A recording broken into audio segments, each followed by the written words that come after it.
చాలాసార్లు మనం ప్రార్థన చేస్తూ ఉంటాం, కానీ మనకు అర్థం కాని విషయం ఏంటంటే అసలు ప్రార్థనలో ఏం జరుగుతుంది.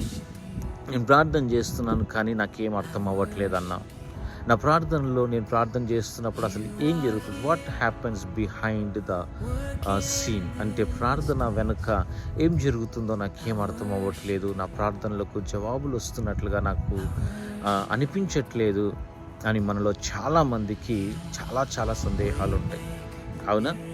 సో అందుకని చాలామంది ప్రార్థనలో ఏం జరుగుతుందో మనకు తెలియదు కాబట్టి మనం ఏమనుకుంటామంటే ప్రార్థన చేస్తే ఉపయోగం ఏముందలే, ప్రార్థన ఎందుకు చేయాలి అనుకుంటా ఉంటాం. ఈరోజు నేను చెప్పబోయే మాట, I'm telling you, it will change your prayer life. I think మీ ప్రార్థన జీవితమును మారుస్తుందని నేను భావిస్తున్నాను. హల్లెలూయా, హల్లెలూయా. సో ఒకరోజు